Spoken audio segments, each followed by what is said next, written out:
La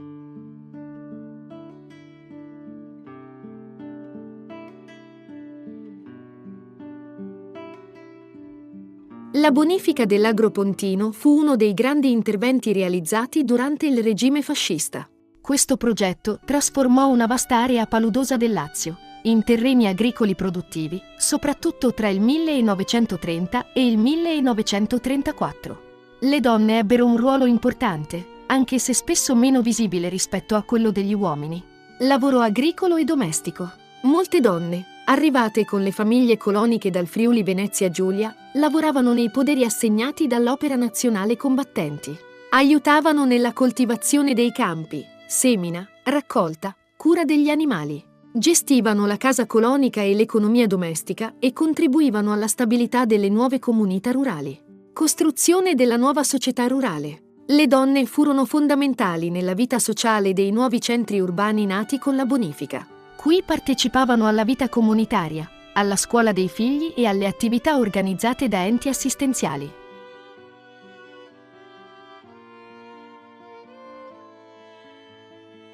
Sono Lisetta Bergagna, sono la nipote della signora venuta giù nel 34, mia nonna, che si chiamava Ermenegilda Di Bernardo, venuta giù nel 34, nel tempo della bonifica. Ci vuole raccontare magari la storia di sua nonna, le sue abitudini? Mia nonna era una donna piuttosto forte come carattere. Lei, le sue mansioni erano l'orto, il pollaio, cucinava la polenta la sera, poi impastava il pane, poi arrivate alle nuore hanno dato una mano alla nonna, ma era lei quella che dirigeva i lavori della casa. Visto che magari al giorno d'oggi i dialetti sono molto parlati, lei sa dirci qualcosa in friulano? Sì, volentieri, vi dico una poesia o una vilotte, come si dice in friulano.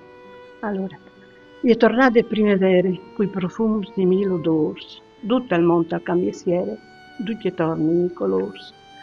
Anche tu sei tornate si silute di lontan, parpa chi le tocchi asute, di ste cusse di pantan. Ma se per caso anche tu torni, non tu sentis la mia voce, va l'aiuto a cimiteri, appoggiati su che croce.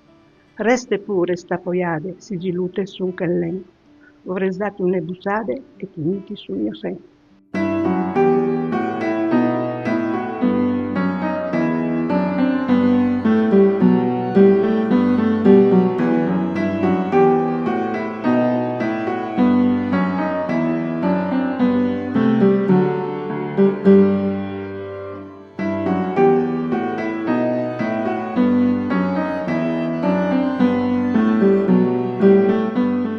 Mi chiamo Anita e sono nata qui, però i miei genitori vengono da su, ecco, sono sposata da 60 anni, vedova.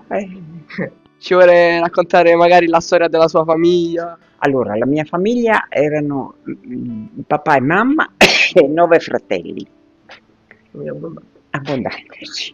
Poi si sono sposati e io abito 2 case più su di qua, abitavo. Ecco, poi a 20 anni mi sono sposata anch'io, ho preso uno di qua, anche lui era da Pordenone, mio marito. Però siamo nati tutti qua noi, i nostri genitori vengono da su. Ecco. Le abitudini di sua nonna in Friuli? Le nostre abitudini ne abbiamo tante, che ti posso dire. Quelle in cucina? Ecco, in cucina, noi la polenta, la frittata, qualcosa di mangiare, tenere unita la famiglia. Lei magari ancora oggi ne segue qualcuno? Sì. Quale? Se si può. Tante, ecco, cercare di fare le feste insieme, Natale, Pasqua, durante le domeniche. Le sue origini del Friuli magari? Sì, io ho una sorella che era qui, è sposata, è andata lassù e mi piace tornare su spesso. Sì. Si diverte? Sì, mi piace. Tanto per la pulizia, per le strade, Vabbè. per i fossi, per le carte in giro, che là non ce n'è. Vabbè. Molto più ordine. Prova ad andare e poi vedrai la differenza. I suoi nonni, dal viaggio che hanno fatto dal Friuli fino a qui, cosa le hanno raccontato? E quando sono arrivati hanno pianto parecchio perché lassù sì erano poveri, ma qui hanno trovato 2 presse di paglia in casa, il camino, una scatola di fiammiferi e stoppa e acqua. Quindi l'adattamento è stato comunque molto, molto difficile. Duro, parecchio. Sì. Lei in che paese era originaria in Friuli? I miei genitori venivano da Udine, mio papà da Percotto e mia mamma da Pradamano, 2 paesini vicino Udine. Lei aiutava sua madre e sua nonna nelle faccende di casa? Sì, tutti i bambini avevano la loro mansione da fare. E quali faccende erano magari quelle che facevate di più voi bambini? Anche a pascolo con le oche si andava, oppure tutti i lavori che c'erano da fare. Si aiutava in casa, spacciare, lavare, quello che era da fare. E la scuola invece andavate a scuola? Sì. Allora, a piedi intanto, da qui al borgo, a piedi. E se pioveva stavi bagnato tutto il giorno. E la scuola quanto era diversa da quella di oggi? Parecchio. Insegnavano l'educazione. Tanta. Rispetto. Erano anche delle punizioni severe da quello che mi racconta mia nonna. Non erano severe, ma erano che le dovevi mantenere, non come adesso sì e dopo è come prima. Fa saber e dale d'intindi e sono i 3 colonis dal mont. Che vuol dire, lo dico per italiano, fare sapere e farla dare ad intendere sono le 3 colonne del mondo. Lei sa dirci in che potere stava? 1804. Io sono Vittoria Ciprian della terza A dell'Istituto Comprensivo Alfredo Fiorini. Oggi siamo a casa della signora. Ciao a tutti, sono Alessia Ventoruzzo, siete a casa dei miei genitori di Renato Ventoruzzo e Laura Pelizzo. Che cosa le hanno raccontato i suoi genitori o i nonni di quando sono venuti giù dal Friuli? Allora, sicuramente i miei nonni tanto mi hanno raccontato perché appunto loro sono venuti giù diciamo durante il periodo della bonifica. I racconti erano quasi sempre incentrati sulle tradizioni, quindi su cosa si faceva, magari le tradizioni legate anche ai periodi dell'anno che potevano essere quelli delle feste, quindi le feste di Natale, quello che si faceva, che si cucinava e anche a volte i canti o i modi di dire, le parole, i proverbi. Erano tutti un po' questi i racconti e poi anche e soprattutto di come loro gestivano, sono venuti qua e come si gestivano i vari poteri, quindi tutta un po' la vita del potere, come funzionava, insomma. Quando sono arrivati qua, che cosa hanno trovato e che lavori hanno fatto nei poteri? Allora, loro raccontavano innanzitutto che essendo venuti in treno sono arrivati qui accompagnati al loro podere, hanno trovato magari una casa e la stalla con qualche animale e la terra poi da coltivare. Poi pian piano con le loro forze hanno iniziato poi a costruire quella che era la loro realtà qui e quindi poi nascevano un pochino anche di più queste piccole fattorie, queste piccole aziende che pian piano gli davano vita. I suoi nonni le hanno raccontato tutte le difficoltà che hanno avuto all'arrivo a Borgo Armata con i figli piccoli? Sì, sicuramente, cioè i miei genitori sono nati qui, però sicuramente da loro arrivavano i racconti, no, di quanto era un po'.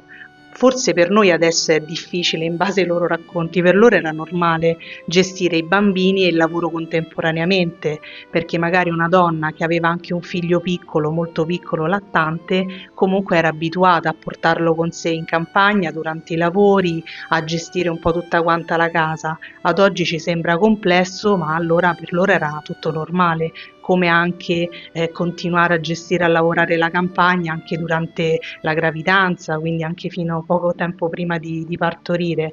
Quindi un po' erano quelli i racconti che arrivavano soprattutto dalle donne, no? Dalle nonne e dalle altre donne, che ad oggi magari loro direbbero che ci vuole a fare quello, noi abbiamo fatto in questo modo, facevamo comunque. Sicuramente hanno affrontato più difficoltà di quelle che magari ci troviamo davanti adesso, senza però comunque perdersi d'animo, perché sicuramente c'era anche molto aiuto, no? Tra di loro si aiutavano, si supportavano, no? Nei lavori, soprattutto perché abitando magari vicino sapevano dove c'era più necessità di un aiuto e si radunavano, e magari in quel tempo lì anche si supportavano e facevano insieme le cose, come anche si usava fare il pane tutti quanti insieme, magari ci si radunava in un podere dove c'era il forno e diventava anche quello un momento per stare insieme, aiutarsi, impastare e panificare. Per la sua famiglia è stato facile adattarsi alla nuova realtà lavorativa e con i rapporti locali? Allora, sicuramente per loro all'inizio è stato un po' più complesso perché magari appunto si trovavano anche in un territorio, no? Diverso da quello a cui erano abituati, quindi anche per la realtà magari climatica che c'era proprio, no? E sicuramente uno forse degli ostacoli che avevano un po' di più in quel periodo era forse un po' la lingua, no? Perché tendevano magari a parlare soprattutto e fondamentalmente in dialetto, quindi poi trovarsi come quando un po' noi andiamo in un paese straniero, no? E quindi anche un po' l'adattamento da quel punto di vista, insomma, è stato sicuramente un po' più complicato. Sono Michael Gasparutti dell'Istituto Comprensivo Alfredo Fiorini e sono qui per completare l'intervista alla famiglia Venturuzzo. Allora, da quello che le hanno raccontato i propri genitori, sono riusciti ad inserirsi nelle scuole e finire il proprio percorso di studio?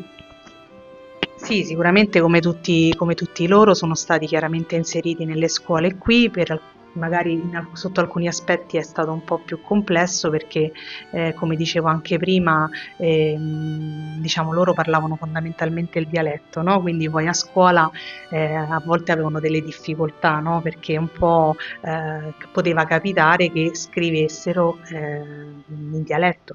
Ok, infatti anche per questo motivo, almeno con noi conosciamo il dialetto, però i nostri genitori ci hanno sempre parlato in italiano proprio per evitarci un po' quelle difficoltà che magari hanno avuto loro in passato, anche se sia io che mio fratello, i miei cugini conosciamo e parliamo il dialetto quando siamo tra di noi. A lei sono state tramandate le tradizioni del Friuli? Se sì, quali? Il dialetto, la cucina e la cultura? Allora sì, sicuramente il dialetto e l'abbiamo imparato soprattutto ascoltandoli, la cucina sicuramente la polenta, il frico, ricordo bene quando mia nonna, la sua mamma faceva la broade perché è diciamo, è uno stufato di rapa, di rapa con il sottaceto, quindi te lo ricordavi per forza perché l'odore invadeva casa. E sicuramente anche a livello culturale tutte quante le tradizioni come può essere la Befana e quindi anche il fuoco il focheraccio della Befana che si fa e sì, fondamentalmente quelle poi alla fine sì, soprattutto queste. Da quali paesi la sua famiglia è originaria del Friuli e se avete ancora contatti con parenti o amici? Allora, i miei nonni paterni erano originari di Pradamano e Cordovado, i miei nonni materni di Attimis e Sant'Andrato di Flamignano, che se no mi corregge. E sì, ancora oggi abbiamo contatti soprattutto con gli amici che sono rimasti su, gli amici dei miei genitori e una delle ultime volte che sono andata in Friuli, infatti siamo passati sia per i paesi originari dei nonni e siamo andati anche a ritrovare quegli amici, i loro amici che sono là, perché comunque ogni tanto piace anche a noi ritornare su in Friuli e andare a vedere anche quei posti di cui abbiamo sempre sentito parlare, no? E l'ultima volta appunto sono stata circa 2 anni fa. Vedo sua madre al suo fianco, le ha raccontato i lavori nei poderi e in quanto donne con quali difficoltà? Sì, ecco, qui con me c'è mia mamma, Laura Pelizzo, e sì, sicuramente sia lei che mia zia, sua sorella, ci hanno sempre un po' coinvolti in questi racconti e ci dicevano appunto che indubbiamente per loro la difficoltà era anche un po' doppia, perché oltre a gestire la casa e tutto ciò che un po' spesso le donne, no, facevano in casa, e si aggiungeva anche il lavoro nei campi, la cura degli animali, del pollaio, degli animali insomma un po' da cortile, e tutto questo era spesso a carico loro, e oltre che essere anche coinvolte un po' nell'agricoltura, quindi anche un po' nella gestione dei campi, della raccolta e della semina. Vi ringraziamo per quello che ci avete raccontato e sicuramente ne faremo tesoro di queste bellissime esperienze. Grazie a voi.